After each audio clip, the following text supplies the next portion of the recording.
Buonasera, vi ringrazio tutti per essere intervenuti stasera. Mi scuso per il mio italiano non ancora perfetto, ma spero che capirete lo stesso. È per me un grande piacere poter presentare la dottoressa Rita Freed, nostra gradita ospite.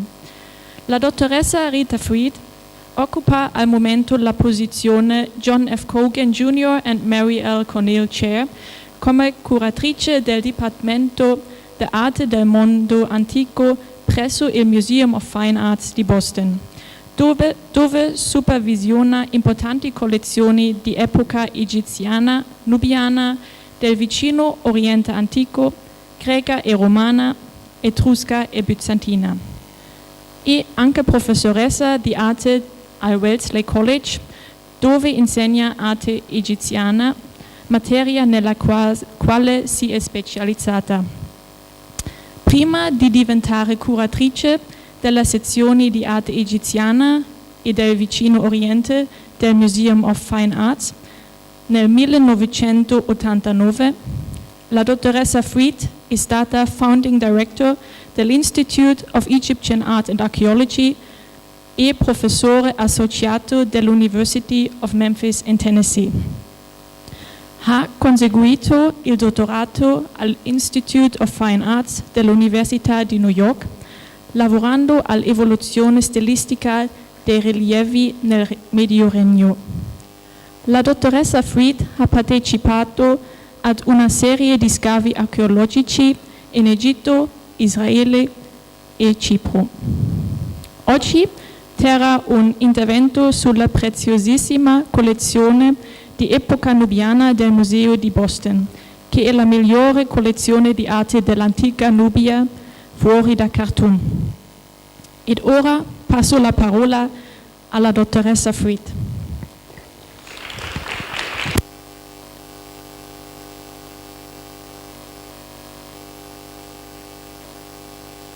And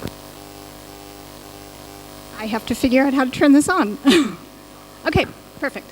And I must apologize because I don't speak Italian. I was proud of myself for being able to almost understand my introduction. But let me say, it's really my fault that I don't speak Italian. I should. I, for a number of years, was on the Comitato Scientifico here at the Museo Egizio, and it was an absolute miracle to see the hard work of the staff here in transforming this collection from a major but sleepy collection to something as vibrant and exciting as it is today. As many times as I've been here, I thought, well, it'd be fun to just zip through the museum yesterday. Well, yesterday I spent the day here until I was thrown out. So, in short, it is a real delight to be here. You do have a wonderful museum. I love the entrance, love those sock mats out there. I understand they're casts. And of course, you all have a collection that goes back to the 18th century. I'd like to introduce you to my museum, the Museum of Fine Arts in Boston. We don't have Sekhmet statues outside. We do, however, have a Native American on a horse. My museum was founded in 1870, and at that time it was much more fashionable to have Native Americans associated with museums than other things, although there was indeed a fashion to revive ancient Egypt and the classical world, and of course our building is neoclassical. Unlike this museum, where you have a phenomenal Egyptian collection in a space that is absolutely enviable, we at the Museum of Fine Arts, we like to think we're known for our Egyptian collection, and I dare say you are familiar, you as people familiar with Egyptology, are certainly familiar with some of our treasures like this statue of Menkaura and his queen, but for people in Boston and the greater United States, that is non-Egyptologists, we We are also known for a stellar collection of Impressionism, which was, by the way, contemporary art when the museum was founded in 1870. This is, of course, Renoir. And we also happen to have a phenomenal collection of Asian art. So, like many museums in the US, we are a broad fine arts museum. We also have something that most museums don't have, and that is a collection of ancient Nubian art. So here, I just want to ask, could I have a show of hands of how many have been to Egypt? Pretty impressive. How many of you have been to Sudan? Even more impressive. Okay, now, how many of you have seen Black Panther? All right. For those of you who haven't seen it, see it. It has grossed over $1 billion, not million, $1 billion, and counting. It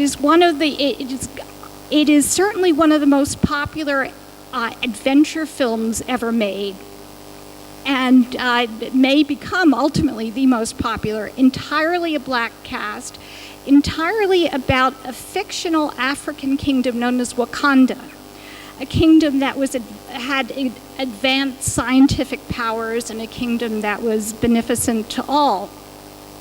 This is fiction. This is based on a Marvel comic book story. My goal tonight is to introduce you to an entirely different African culture. In my opinion, it's Wakanda, but it's real. So, here in Torino, you do, of course, have one very important monument from ancient Nubia, your wonderful Temple of Elisea. Here, oops, sorry about that. Here, and I know you've all visited that. How could you not? While that temple is from Nubia, it is, of course, not Nubian. It's not Nubian in that it was made by Egyptian kings, made by Hatshepsut and Tutmosis III, later renovated by Ramses the Great. So this was, of course, a gift from the people of Egypt to the people of Italy in return for their help in the UNESCO campaign to salvage the Nubian monuments. Well, in the US, we too have a Nubian temple. This is at the Metropolitan Museum in New York. Of course, we in Boston think it should be in Boston, but we would not have been able to afford this wonderful room that protects it from the elements. This is, of course, the Temple of Dendur. And this, while it strictly speaking is a temple from Nubia, it is also not a Nubian temple. But it's not an Egyptian temple either, because it was made by the Romans, in Egyptian style, of course. But, so Nubia is a little more elusive. So let's locate Nubia. Nubia is the area encircled by this white oval. Nubia, strictly speaking, begins here where the blue and white Niles come together around Khartum and continues up here to just north of Aswan. Just north of Aswan is where the river gets very narrowed at a site known as Jebel Silsila, and it's where the Egyptians watched for the rising floodwaters. So that, strictly speaking, is the beginning of Nubia, just north of the first cataract here. Here it explains why it's such an easy geographic area to pinpoint, because this, of course, is not a place where boats can transit. So you're forced to stop and take note. So Nubia begins just a little bit north of that. And Nubia continues to here, as I said, around the area of Khartoum. And here's I'm fascinated by this slide that shows the blue and the white Niles coming together. Now, for those of you who've been to the Sudan, I hope you were there at a season when I wasn't there and actually saw this. This was taken by a friend of mine in the 1970s when I suspect the things were perhaps a little cleaner, or it was a different season, because when I was there in the winter, the rivers looked. Oops. Well, we'll just continue. When I was there,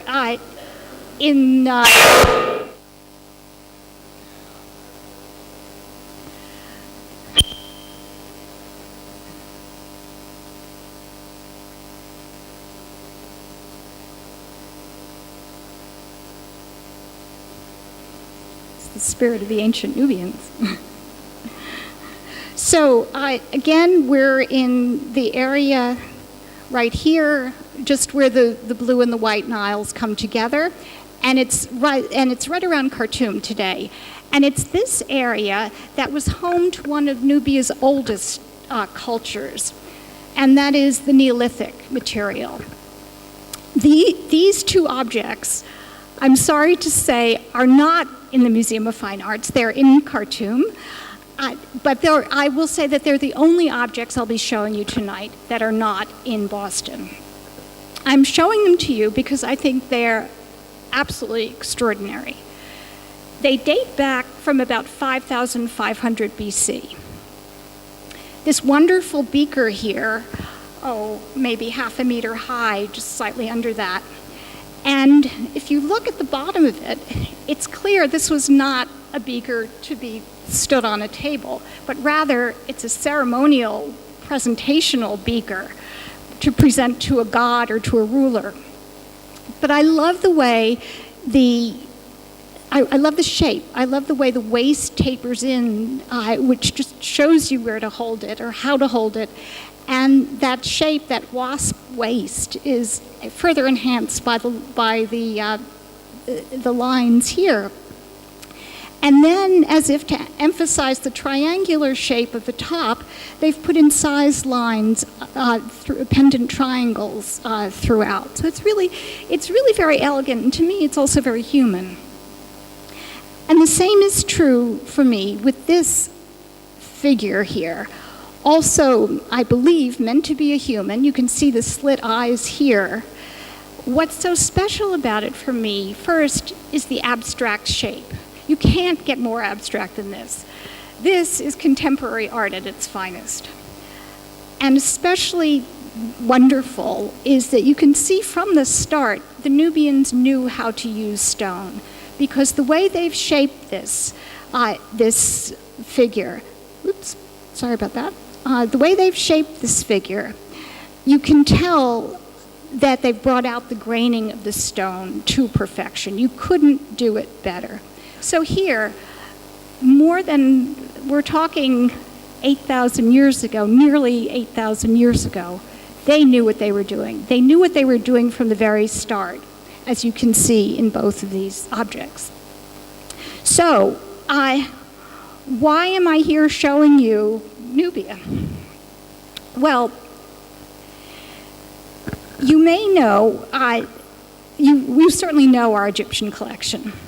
You may not know that we have the finest collection of Nubian art outside of Khartoum. We have, thanks to our database, I can tell you we have approximately 25,000 objects. Now, mind you, I don't want you to think of 25,000 colossal objects. Those of you who are familiar with museums know how much is in storage because it belongs in storage. But we have a lot of duplication. We certainly do have a lot of duplication. In any event, we started our excavations in Egypt in 1905. In 1905, when George Andrew Reisner, shown here, was hired for the museum, and he excavated at Giza. And of course, Schiaparelli excavated at Giza too, so even in the early 20th century, we were neighbors. Reisner, of course, excavated the third and smallest pyramid. Well, that was the early 20th century. You may not be aware that there was the first Aswan Dam. You've probably all heard of the Aswan High Dam. The first Aswan Dam was actually built at the end of the 19th century. And even at that point, when it was built, it flooded out a lot of monuments. This is the Temple of Philae, for example. And there was a great uproar. People were really upset at that time that so many of the Nubian monuments were being flooded out. Well, 10 years after it was built, by the early 20th century, it was already too small.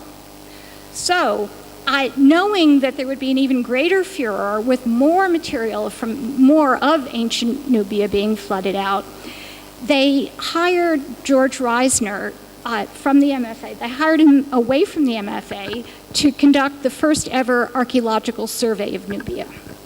So the area he surveyed was just in southern Egypt, right here. He had a year, and within a year, he excavated well over 1,000 graves. He found material here that he had not ever seen before in his years in Egypt. Among them, things like this beautiful conical beaker. This is about the time of pre-dynastic Egypt, roughly 3000 BC, maybe a little earlier. And pre-dynastic Egypt had been known, thousands of pots excavated by Petrie and so forth, but nothing like this. So what did Reisner do? He called this the A group because he recognized it was an early culture. So he gave it the letter A. And for better or for worse, we still refer to it as the A group culture. But what's so nice about it is that this conical beaker, probably filled with some sort of food material, inset into the sand, not meant to stand by itself, but certainly inset and filled would be very steady. And here what they've done is to imitate in a permanent material, namely pottery, something that was probably existing in life in an impermanent material. So, for example, I'm looking at these lines, these parallel lines, and I'm thinking basketry.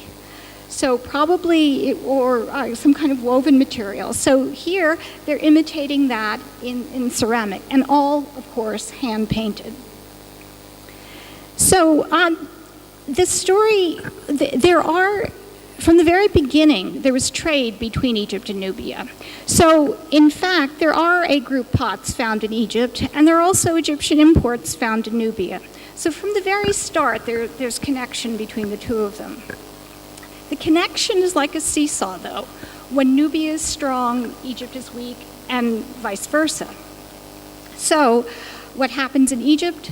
The pyramids, the great old kingdom, the pyramid age.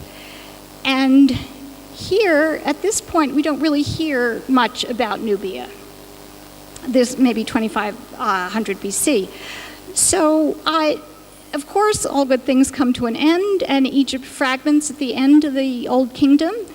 And what happens? There's an intermediate period in Egypt. What do the Egyptians do? They ask for help to put the country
during Egypt's Old Kingdom, but it really comes into its own when the Middle Kingdom, when the Middle Kingdom falls apart. So it's this area of Kerma that during Egypt's second intermediate period builds this gigantic mud brick platform. Now, what is it really? Quite frankly, we don't absolutely know. Right here are people. So that gives you a sense of the enormity of this mud brick structure. People interpret this as a pylon, and they assume that there was something on top. But to this, up until now, nobody has been able to really figure out what that was on top. But for our purposes right now, climbing to the top, which you can do, and looking down, you see a number of interesting things. One of them right here is a large circular building. You can see the figure of the man standing in the middle of it. That gives you the sense of the size of this large circular building. Not an Egyptian-style building, but a typical Kerma-style building. And up top here, again, looking down from the top, you see these low mounds. They're highlighted by a series of small pebbles, black and white pebbles. What this slide or this image doesn't give you a sense of, however, is just how large they are. They are what we would call football field size. Now, I don't know how a football field compares to a soccer field, but suffice it to say 100 meters. That's the diameter of one of these mounds. So pretty substantial. Now, the largest, which Reisner excavated, had this central corridor running through it and storage areas perpendicular to it. This is the area in the center where the actual burial took place. So we're now looking inside this central corridor. I don't know if you can make these out. These are excavation photos, of course, 1916. These are all bodies. These are all humans that were sacrificed to serve the king.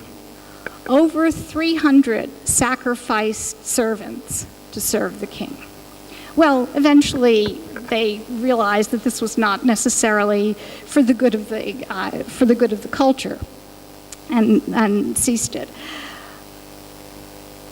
The ruler in this large tumulus or low mound was buried on a bed. And here we have this one reconstructed up here, but you can see it in the excavation photo with the skeleton in the middle. I show you this because I'm really fascinated by the inlays on the footboard, and I'm going to go back just to point this out.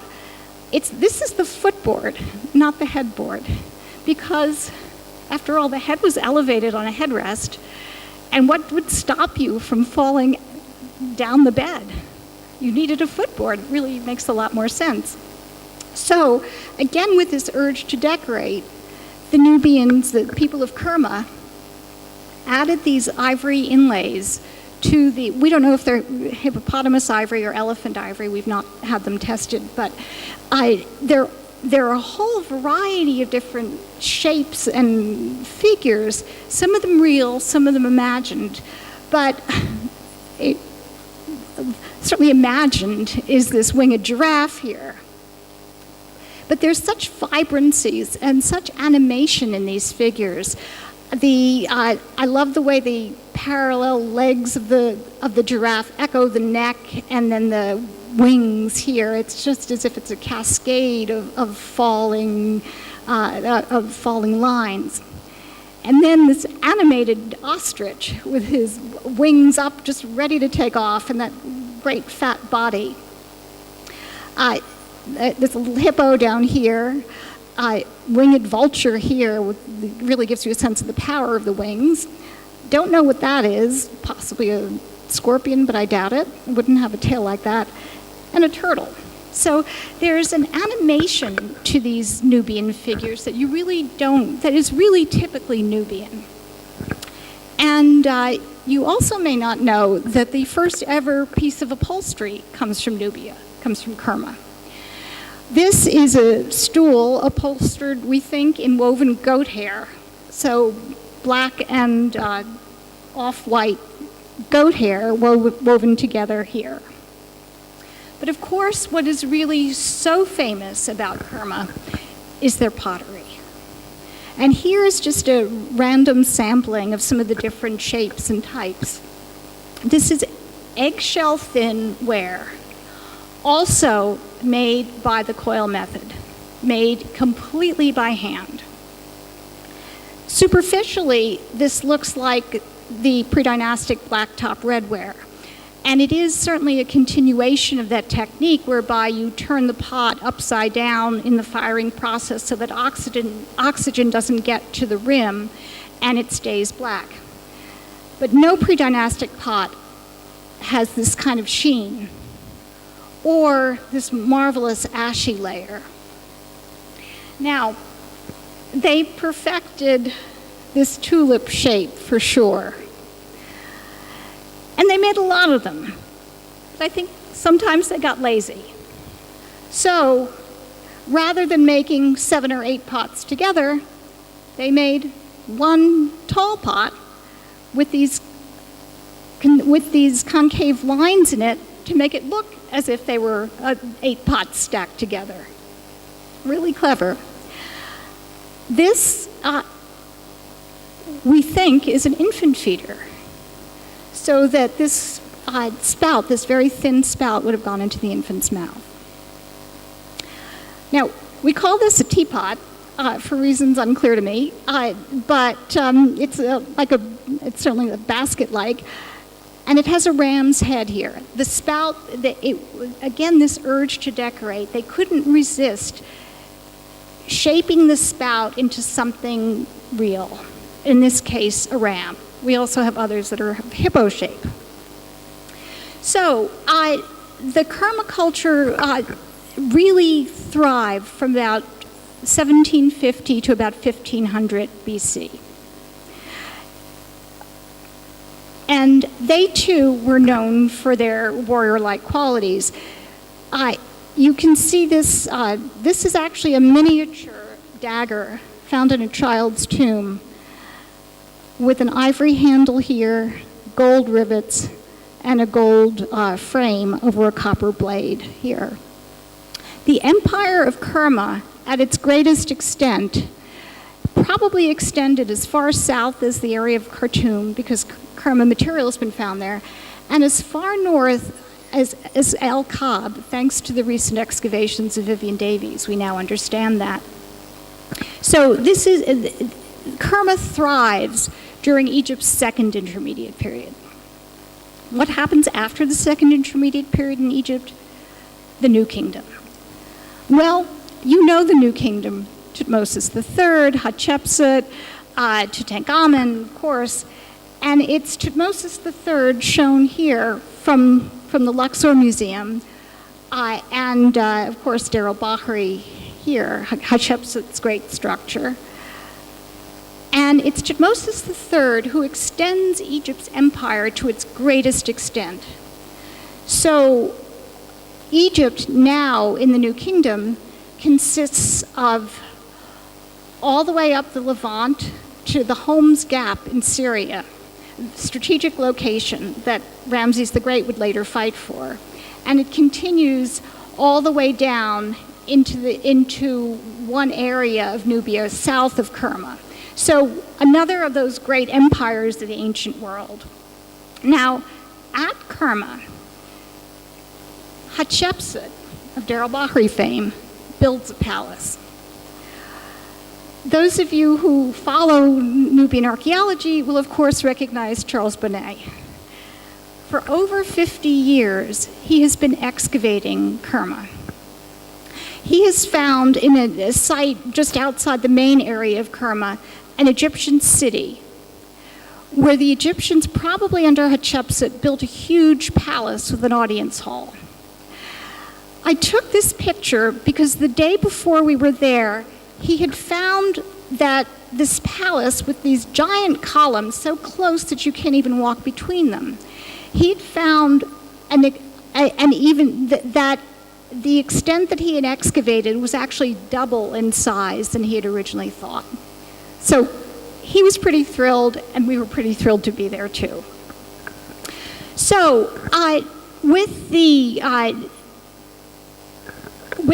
Egyptian incursion into the Egyptians, of course, conquered, as you saw, conquered Kerma, and then they go all the way south into this area at the fourth cataract, diagonally across from Kerma. And there they don't make a structure, but they find a structure. And that structure is a natural mountain known as, it's known as Jebel Barkal, the Holy Mountain. Now, I don't know if any of you have been to Australia and seen Ayers Rock. It's flat as far as the eye can see in this area in Sudan, around the fourth cataract. It's flat as far as the eye can see, and then all of a sudden, out of nowhere, you get this flat top mountain. So you can probably see it for 20 kilometers away. And what do you do with a natural structure like that? Makes perfect sense. You deify it, of course. And so for the Egyptians, this became a holy mountain. And the Egyptians built a temple there. And here is an artist's reconstruction of what that temple would have looked like here. And they saw this as, they dedicated this temple to the god Amun, their great god at Karnak. And they saw this as a southern version of Karnak. So it's in the New Kingdom, the Egyptian New Kingdom, that we really see Nubia exploited for all its raw materials. So here in this famous vignette from a tomb of the time of Tutankhamun, the tomb of Hui, you can see the Nubians and people from further south bringing in leopard skins, cattle, gold and bars and rings and in weights we can't even imagine. So this is also the time of Ramses the Great. And what does Ramses do? He builds a temple right at the southern boundary of modern day Egypt. Abu Simbel, of course. I don't know if any of you have ever seen Abu Simbel, but these 65-foot tall, that would be about, say, 25-meter tall statues, not quite 25, these, say, 23-meter tall statues are carved into the rock. So what that means is you don't actually see the statues at first. If you're a Nubian sailing downriver, you make a turn, and then all of a sudden, you see these 20-meter high statues looming in front of you. Statues, of course, of who else but Ramses the Great and his family and the gods. Ramses is actually shown deified there. So what is this? What is this? What is Abu Simbel? For me, it's pure propaganda. It says, you better be afraid of me, I'm big. So they really sent a message to the Nubians. But, of course, the New Kingdom ends too, not that long after Ramses the Great. And Jebel Barkal, the holy mountain, with its temple to the god Amun, is still revered by the Nubians. But they dedicate it to their god, Amun, but Amun shown as a ram, the way Amun was worshipped in Nubia. And in front of that temple, they put statues of their kings. And we're now talking about around 700 BC.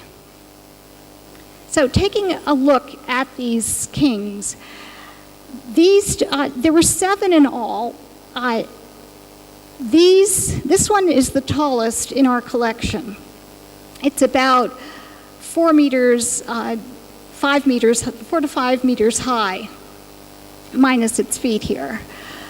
This is Anlamani, this is Espelta, and this is Sun Kamaniskan. So there are 3 among 7 Nubian statues of Nubian kings put in front of Jebel Barkal.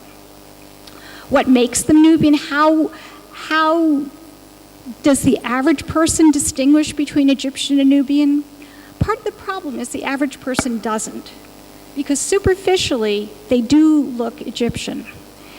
And until you look at them closely, and you can see here the cap crowns that they all wear, these feather headdresses, 4 feathers, the double uraei, not the single uraeus that the Egyptian king wears.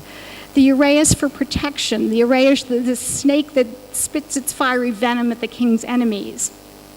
So the Nubian kings had 2. People think for Upper and Lower Egypt or Egypt and Nubia, the jury's still out. Suffice it to say that this was an enormous task of stone carving. Fairly recently, I'd say within the last 10 years, this cache of statues was found. And it was found here at Kerma. So exactly the same statues of the Nubian kings who came and conquered Egypt as well in Egypt's 25th dynasty.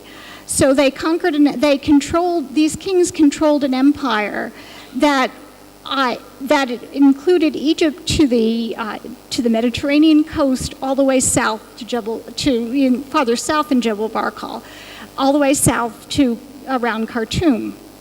So not only at Jebel Barkal do we have this statue cache, but also further north at Kerma, and most recently at a site excavated by Julie Anderson at Dangil.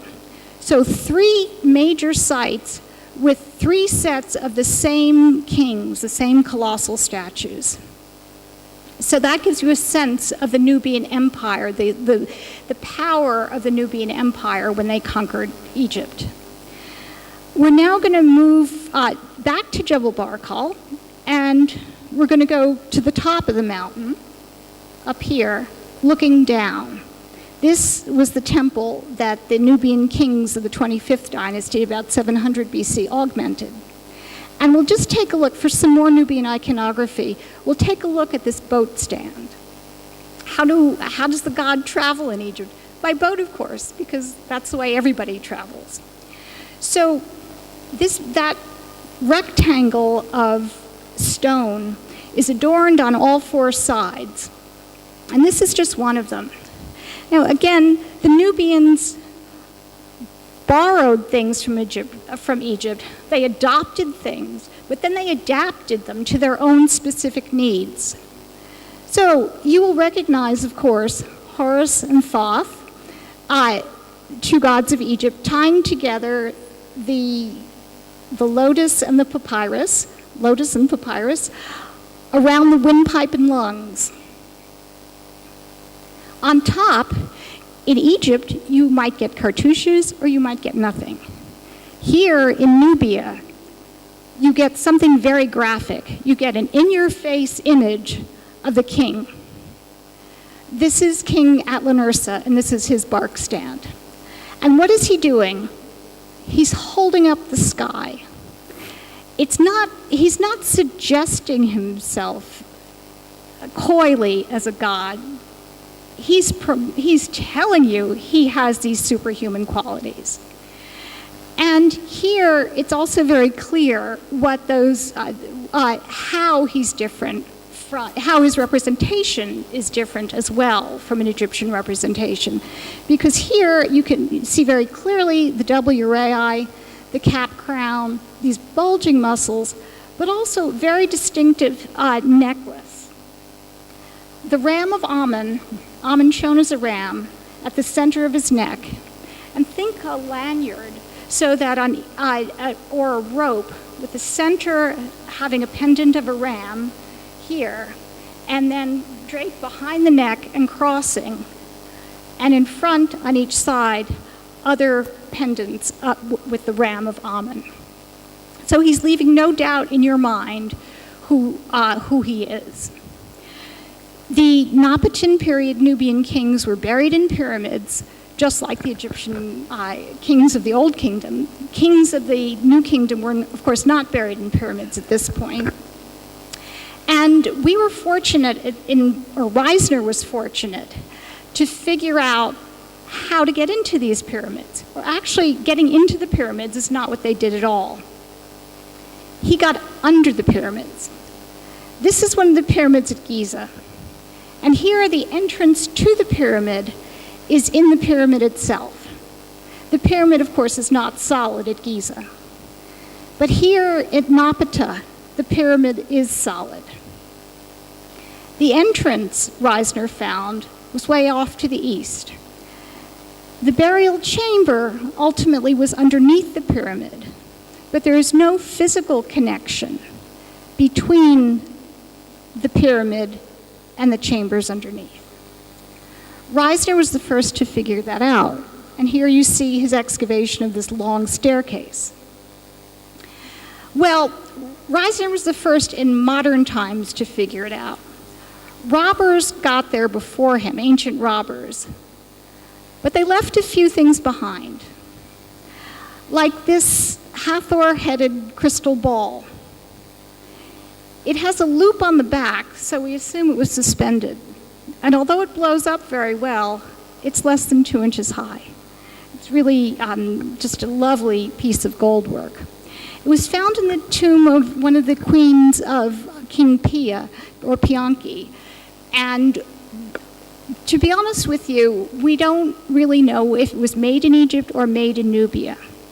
But since it was found in Nubia, in a Nubian tomb, and since possession seems to be 9/10 of ownership, we consider it Nubian. Now, all the tombs of the Napatan period, that is from about 750 to 650 BC, were plundered, except for one. And the reason that tomb wasn't plundered is because it collapsed and was filled with rainwater. It actually collapsed when the robbers were inside, as unfortunately Reisner found when he was there. They did plunder it, but not completely. So these were some of the things left behind. A large gold ewer, probably the longest pair of gold tweezers that you've ever seen, probably for incense, a lid, these cylinder sheaths, a silver pitcher, all unlike anything that had been seen before, except for this alabastron. The calcite vessel itself is Egyptian. The hieroglyphs are Egyptian, the shape is Egyptian. It was most likely imported from Egypt. However, again, typically Nubian is this idea of adapting. So what do they do with this rather dull white vessel? They give it a collar. Cloisonné gold work, once inlaid with color in the form of lotuses, leaves, droplets, and then, in addition to this collar, the rim flattens out. They braid very thin gold wire, and then they have suspended turquoise, carnelian, and lapis lazuli beads. It's this sense of color, this ease, this creative imagination, this exuberance that is so typically Nubian. So back to that tomb, it was the tomb of King Espelta. And you see in the debris, something you will recognize in a minute, these servant statues, these shabtis. Well, we know that Egyptian kings had up to 400. Well, some Nubian kings had over 1,000. These are all individually carved, made of stone, and in many cases or in the case of some kings, although not this one, have double uraei also. So since we in Boston, my predecessors excavated all the tombs of the kings of the Napatan period, that explains why we have 7,000 Nubian Chawabtis in the collection. Here they are at the camp, which was at Nuri, a site known as Nuri, spread out in front of the in front of the tents. I'm glad I wasn't the one to do the counting here. Well, Espelta had the largest coffin ever made for a king of either Egypt or Nubia. And up until 1974, it sat in a prominent area in our museum as people had tea next to it.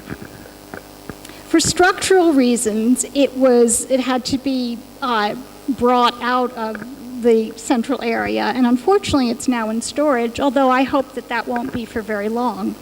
It is covered outside, inside, on the lid, and on the underside of the lid with texts from the Book of the Dead. Beautifully carved, every inch, but again, in typical Nubian fashion, very selective about which texts and which decoration. So inside that coffin, you wonder, it's about 16 tons. You wonder how robbers could get in it. But they did. And what was inside originally was a wooden coffin of anthropoid shape. It was overlaid with gold and inlaid with semi-precious stones. And these great big eyes, about this big. So the coffin was hauled out of the tomb to the coast and brought to Boston. Lamani's coffin is in Khartum. Well, what happened to the Nubian dynasty what happened in the 25th dynasty? There was another empire on the horizon, and that is the Empire of Assyria. King Taharqa comes to defend Israel against Assyria. So from his origins in Napata all the way up here, he battles the Assyrians. And he keeps them at bay for 2 years, enough for the Israelites to regroup. But he pays afterwards. This, by the way, is mentioned in 2 Kings 19, Taharqa, or Tirhaka, as it is in the Bible.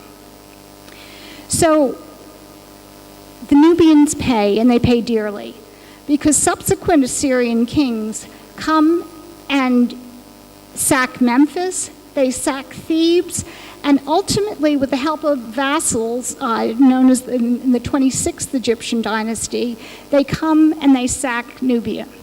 Here, by the way, is Taharqa, shown with his Nubian trappings and the double uraeus. So he is pushed all the way back to Napata. And those statues of Taharqa and his successors, what happens to them? They're decapitated and thrown into a pit. And the same fate happened to the statues at Kerma and at Dangil. So what do the Nubians do? They head from here around Napata even further south to the area we know as Merowe. Merowe shortly becomes their capital city, their capital area. They continued building temples there, which again look superficially like Egyptian temples. This is the great temple at Naga. And it has, of course, a big pylon. You can just make out a king smiting on this side. But you probably can't see the queen smiting on the other side. So that we know that there was an importance placed on women, and queens especially, in Nubian culture, and particularly in Meroitic culture. And what I like to point out is the pride they had in their size. This queen, of course, is smiting, but she's not the queen of Menkaure, who wears a garment that's so tight that she couldn't take a step. She's proud of her size. And here in this little amulet, small faience amulet, you see the same thing. Large hips, pendant breasts, really showing you her strength. And these were wealthy queens too, queens and kings, because they continued to exploit the gold of Nubia and make it into jewelry the likes of which we would be hard-pressed to reproduce today. Of course, woven gold, gold beads, carnelian. Fascination with gold led them to just take a hunk of gold, a gold nugget, and put a loop on it to suspend it, something that probably any of us would be happy to wear today. A gold earring, and this ultimate symbol of power, a vulture standing on a cobra. That's a signet ring. Rings were worn in multiples. Sometimes every finger had at least one ring in the Meroitic tombs. And what's also very interesting, in this area that's farthest from Egypt, the people, the Nubians, really lose contact with Egypt, or the contact with Egypt is not as important as contact with other areas. So, found outside one of the Meroitic pyramids was this, which you are going to tell me instantly is certainly not a Napatan or Nubian object. It's a raitan by the Sudanese painter. Clearly made in Athens about 450 or so BC, but brought to Meroe ultimately, where it must have been a treasured heirloom. And this silver cup with the judgment scene of Roman manufacture around the time of Augustus. So were these brought as tribute or looted? We don't know. But in any event, these objects found their way to Nubia, found their way to Meroe. The Meroitic kings and commoners were buried in pyramids in a series of cemeteries in and around Meroe. And let me go back here. You can see on the east side of the pyramid, there's a chapel. And those chapels are decorated with scenes of showing the ruler buried or the commoner buried with other scenes of offerings. I'm showing you this one in particular. It's about the middle of the 2nd century AD. So there's no Egypt at this point because Egypt is under Roman control. The Romans never conquered Meroe. They had a peace treaty with Meroe. They couldn't conquer Meroe. In any event, just like we have in Khafre of the Old Kingdom, we have a lion throne here with the king and his gold jewels on top. I'm showing you this vignette because I want to point out to you that the paws of the lion are smack in the middle of the back of these captives, whatever nationality they may be. Egyptian art is not a violent art. It shows you the moment before the action or the moment after the action. But not so with Nubia. Here, this is the action right here. You can feel that pain. But my favorite side of this chapel is the next one, where you see the queen who's standing before the king with an earring that looks a lot like the earring I showed you a few minutes ago. And her truly broad girth, frontal pendulous breasts, rolls of flesh, and you see the same in her attendants here. This is the standard of beauty of ancient Meroe and of ancient Nubia. And this is very similar to a standard of beauty that existed up until recent times in Africa and may still exist. I want to call your attention to this right down here. it looks like there's random scratches in the stone, but in fact, it's a writing. It's a form of, it's an ancient language known as Meroitic. We know what the letters sound like. We know the sounds of the letters, and it is alphabetic, at least in part, but we don't know what it means. So ancient Meroitic is one of the few languages of the ancient world that remains to be translated. And for sure, there's scholars, particularly Claude Rie, a French scholar, working on it. And he's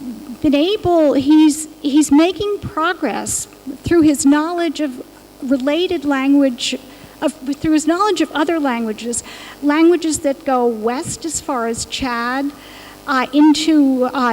he's also studied the Nubian that's spoken today, and of course is a brilliant linguist. So there is hope that we will one day be able to really unlock all the secrets of ancient Nubia. Now, I want to say that in the States we have a different issue than you may have here. We're dealing with a lot of racial issues now that are difficult at best and are of long standing. As I said at the beginning, Nubia is Wakanda, but it's real. In the States, Nubia is not taught in the public schools as a general rule, or if it is mentioned, it's mentioned very briefly.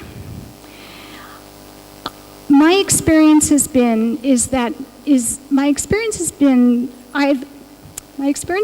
Nubia is empowering. Nubia is a phenomenal ancient culture, the oldest, unquestionably black culture, and we need to flaunt it much more than we do.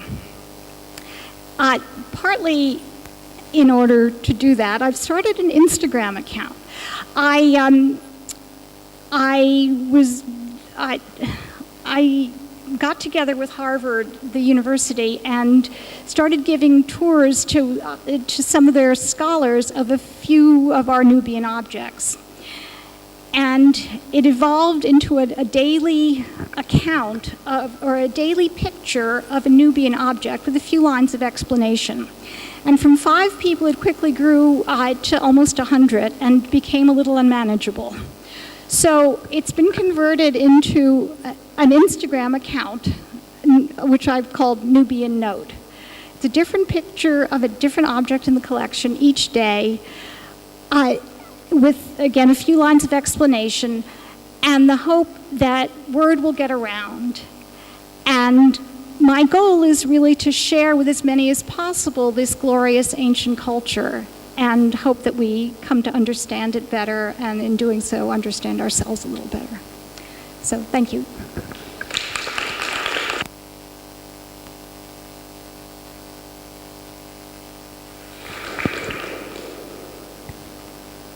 Thank you very much, Professor Freed, for this wonderful and very, very interesting lecture, and for showing us those extraordinary objects that you have in your collection. I'm sure that there are questions or remarks.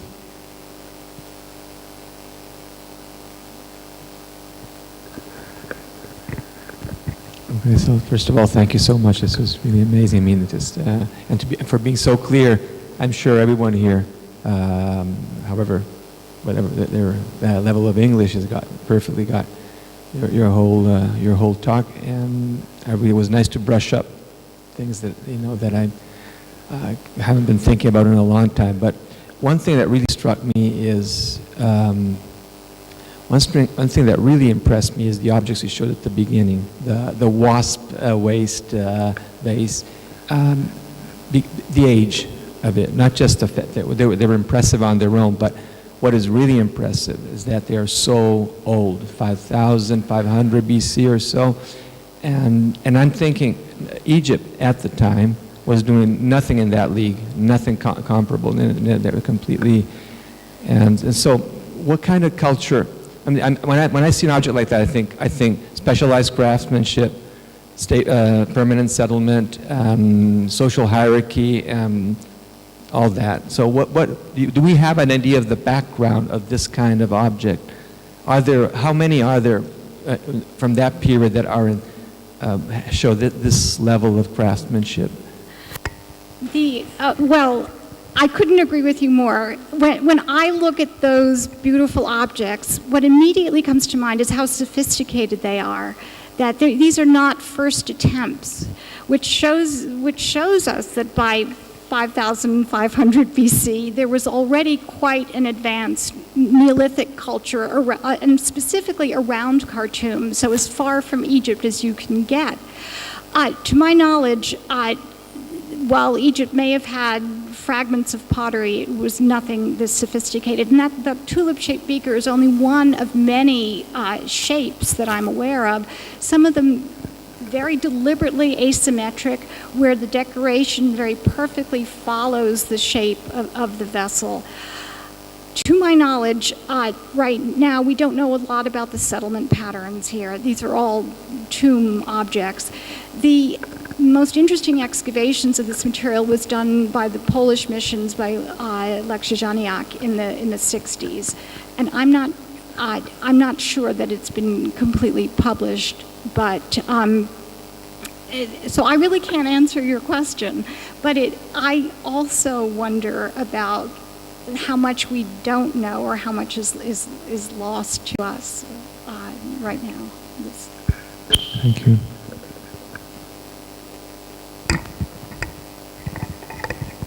Are there other questions? So, thank you very much, Frida. And does Reisner collected any textile from his excavation? A very good question. And I wish, from the Nubian excavations, to my knowledge, there are a few textiles. There are more rope. There's some basketry. There are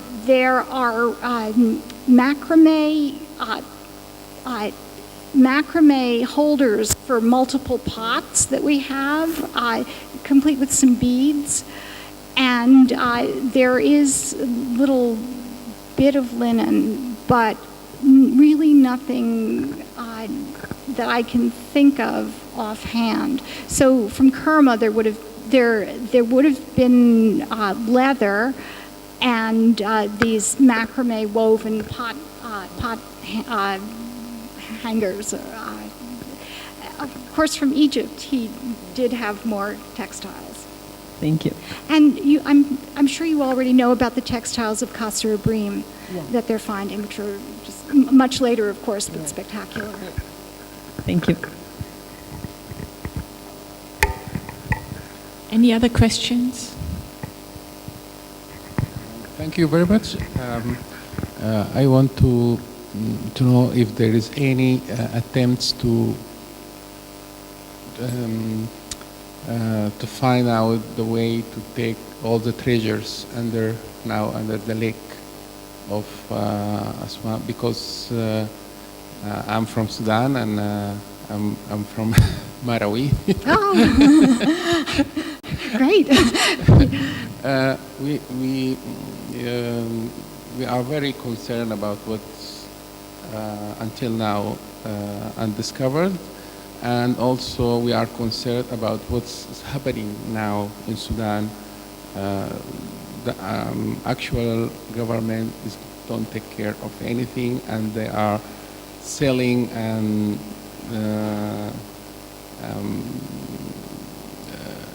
destroying what, for example, the Museum of Khartoum. You show some photo from one photo from there. Now there is nothing inside it. So all have been stolen, all have been destroyed. I don't know if there is any attempt from UNESCO to save what rests from this, because I'm afraid one day when we try to rewrite the history, we don't find anything. I wish I could say I don't know what you're talking about, but I cannot say that. What I can say is that I do know that there's an effort to rebuild, to restore the Khartoum National Museum. And there is an effort to publicize the material also. And I will say, when I was last there, I was very pleased to see groups of Sudanese school children, multiple groups, touring the museum.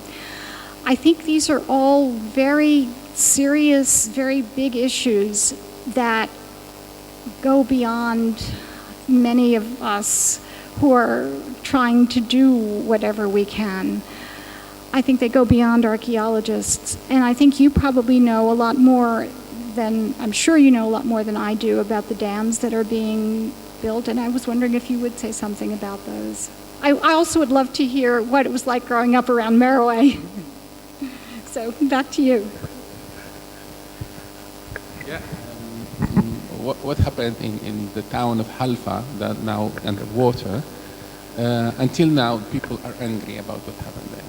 Until now, people talk about injustice to do such thing without, saving the city. Until now, when we don't like when they call us Black Pharaoh, because we are not Pharaoh, and it just like make all Egyptian, and there is differences between. And unfortunately, we try to find a way to. There is a lot of movements of students and university in Sudan try to make good things and to make this richness of our history rediscovered, but with no collaboration from the actual government. So we are struggling, and we hope one day we can do that. I'd like to say one of the things we can do, those of us who are privileged to have anything Nubian in our museums, is to make it clear what the Nubian culture was all about, how long it endured. It endured much longer. It endured for over 8,000 years, much longer than almost any other ancient culture. And it continues today, and people like you, modern Nubia is of course a whole different lecture. Christian Nubia, it was one of the most important Christian centers, and it resisted Islam for much longer than Egypt did. So we see liaisons with we see Byzantine art, Byzantine influenced art continuing in Nubia up until the 13th, 14th centuries. Extraordinary things.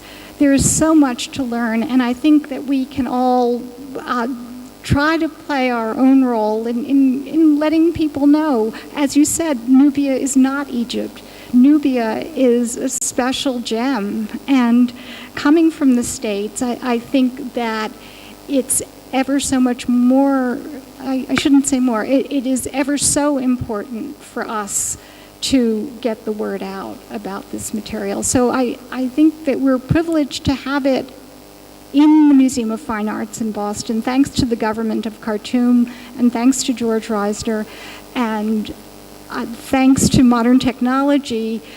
I can tell you also that on the museum's website, mfa.org, all of this material is available in photograph and all the information we have about it. So I invite you to explore our website. I invite you to sign up for Nubian Note, and I invite you to help spread the word. Are there any other questions?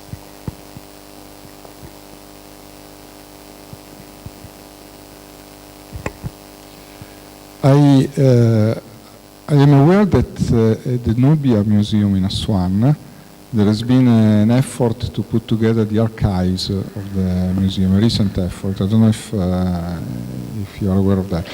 And I think there is all the documentation about the salvaging of the Nubian temples.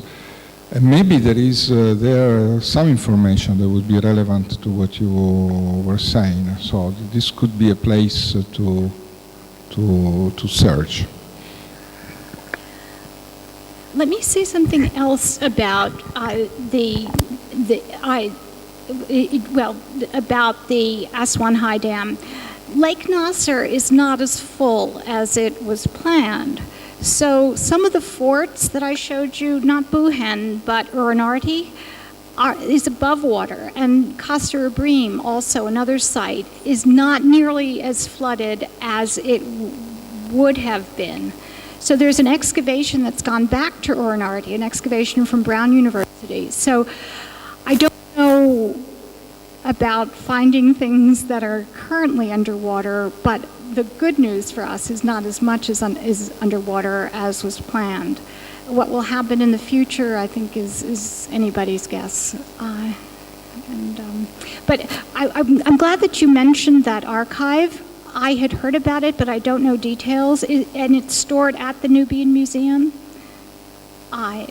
This is an archive from the 1960s salvage of the Nubian monuments. And the Nubian Museum in Aswan has, of course, primarily Egyptian Nubian material, but it is a glorious place that takes you from the beginnings of Egyptian Nubian, that is the A group culture, about 3000 BC, all the way till today, and celebrates the culture of both ancient and modern Nubia. So it's well worth a visit. Are there more questions?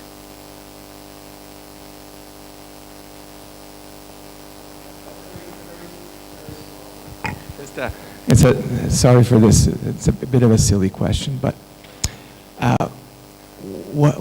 is there a B culture? You always read about the A culture and the C culture. Very good question. Because cultura C, ma la B non l'ho mai studiata all'università. Reisner thought there was a B culture, but we now know it is. Terminology is crazy. We now know that the B culture is terminal A, and the C culture we think of as pre-Kerma. Now, I have to tell you that Reisner not only found A, B, and C cultures in his mind, but he also found this very late post-Meroitic culture. And he recognized that there was a long time span between his C group and this later material. So he called the later material the X group, allowing for an infinite, allowing for many more cultures in the middle. So the problem is we're so familiar, those people who work in Nubian archaeology are so familiar with these terms that they're really afraid to change them because everybody who works in there knows them. So at this moment, there is no B. But Finally. Now you made that clear. Are there more questions? Okay, then I would like to thank our speaker again. Thank you very much for this really, really wonderful talk. And I hope your Instagram page will grow bigger and bigger now. And thank you everyone for coming. And I wish you all a good night.